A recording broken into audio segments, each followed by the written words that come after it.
नमस्कार, मैं doctor Manju Jain, retired associate professor from SN degree college Kanpur. मैं पिछले कई महीनों से धर्म मार्ग नामक शीर्षक के अंतर्गत छोटी छोटी प्रसंगों को, कथनों को लेकर के एक वीडियो आप तक पहुंचाती हूं। तो जिसका ध्येय ये होता है कि हमें सदा अच्छे विचार तो रखने ही चाहिए, लेकिन कर्म भी हमको अच्छे करने चाहिए, क्योंकि हमारे शरीर, आत्मा, ये या धन संपत्ति या हमारे सगे संबंधी, वो सब हमारे यहीं पर रहेंगे। चाहे वो संपत्ति हो, चाहे हमारे शरीर हो, हमारा कुछ भी है, सब नश्वर है, सब चला जाएगा। लेकिन हमारे कर्म यदि हैं तो वो हमको सही रास्ता दिखाते रहेंगे, और हमको ऊपर भी यदि कोई चीज़ है स्वर्ग नरक, तो वहाँ भी हमारे कर्म ही काम आएंगे और कुछ काम नहीं आएगा। तो क्यों ना हम अच्छे कर्म करें। इस दुनिया में रह के हम बुराई क्यों मोल लें, क्यों बुरा करें, क्यों बुरा सोचें, किसी से क्यों डाह इच्छा रखें। हम अच्छे कर्म करें। तो लेकिन ये कर्म आएगा कहाँ से? जब हम धर्म के मार्ग पर चलेंगे, हमारा आचरण शुद्ध होगा, अच्छा होगा, अच्छे विचार होंगे, तभी हम कर्म भी अच्छे कर पाएंगे। तो चलिए आज का शीर्षक मैं बताती हूँ। आज का शीर्षक है आत्मीयता का महत्व। तो इसको हमारे समक्ष पेश किया है डॉक्टर राजेंद्र दुबे ने।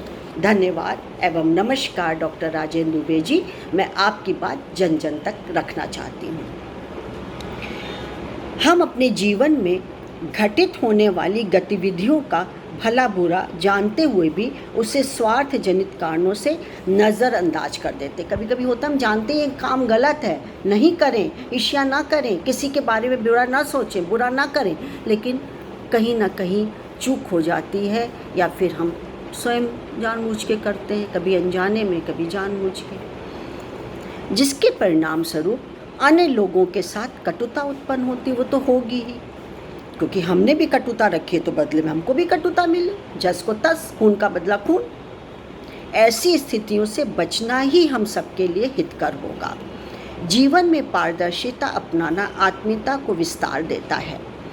हम संसार में कुछ न कुछ साथ लाए हैं और कुछ न कुछ साथ लेकर जाएंगे। तब ना कुछ लेकर जाएंगे, कुछ ना लेकर के जाएंगे, सब यहीं का यहीं धरा रह जाएगा। तो फिर कटुता की फसल हम क्यों बोएं? बुराई लेकर हम क्यों जाएं? जहाँ मृत्यु के बाद जाना है तो हम बुराई लेकर के क्यों जाएं? कटुता चाहे जिस क्षेत्र में हो, वह हर तरीके से घातक होती है और विकास में बाधा बनती है, और हमें शारीरिक और मानसिक प्रताड़ना देती है, दुख होता है, दुखी करती है, तनाव होता है। अब और हम अस्वस्थ होते हैं, हम स्वस्थ नहीं रह सकते। हम ये किसी का बुराई हम करें या किसी को चोट पहुंचाएं तो हम मानसिक रूप से स्वस्थ नहीं रह सकते, हमारा भी नुकसान होता है।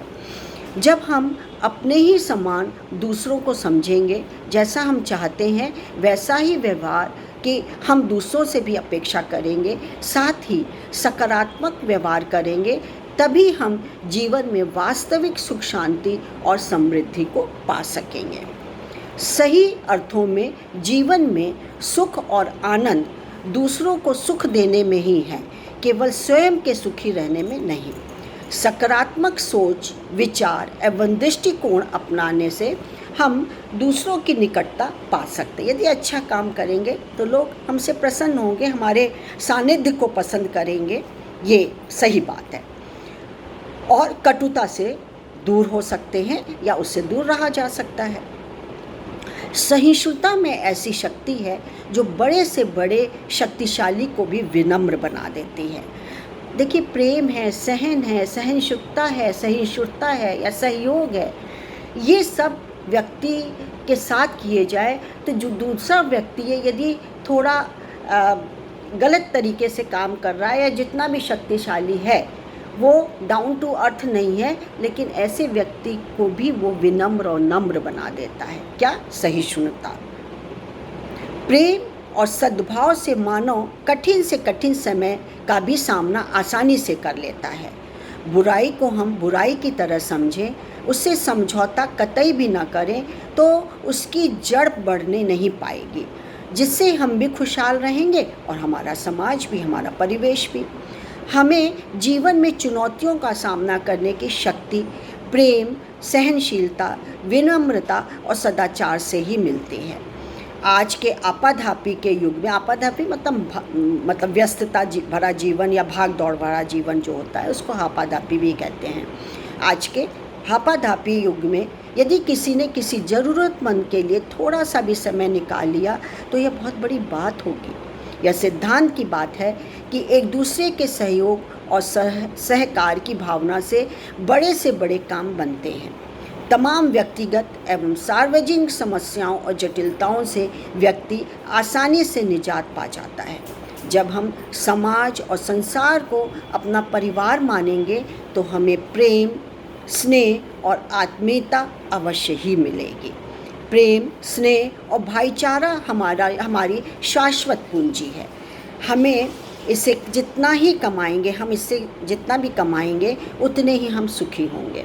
धन एक सीमा तक हमारे काम आ सकता है, किंतु प्रेम और आत्मीयता की शक्ति असीमित है, बहुत दूर दूर तक पहुंचती है। यदि कर्म है, प्रेम है, आत्मीयता है, सहिष्णुता है, सहयोग है, ममता है, त्याग है, प्रेम है, तो दूर दूर तक ये पहुंचती है डंके की चोट पर। और बुरे कर्म से हमारी कोई आत्मीयता हमसे नहीं रखता है, कोई स्नेह नहीं रखता है। तो मुझको लगता है ये धर्म मार्ग नामक शीर्षक के अंतर्गत आत्मीयता का महत्व जो अभी हमने बताया वो ज़रूर आप तक पहुँचेगा और ज़रूर आप उससे लाभान्वित होंगे, लाभ उठाएंगे और दूसरों को भी लाभ होने के लिए बताएंगे, प्रेरित करेंगे। तो आज के लिए इतना ही, फिर मैं उपस्थित होंगी नए विषय के साथ। तब तक के लिए मुझे इजाज़त दीजिए, क्योंकि कल भी तो आना है मुझे। तब तक के लिए नमस्कार। Thank you.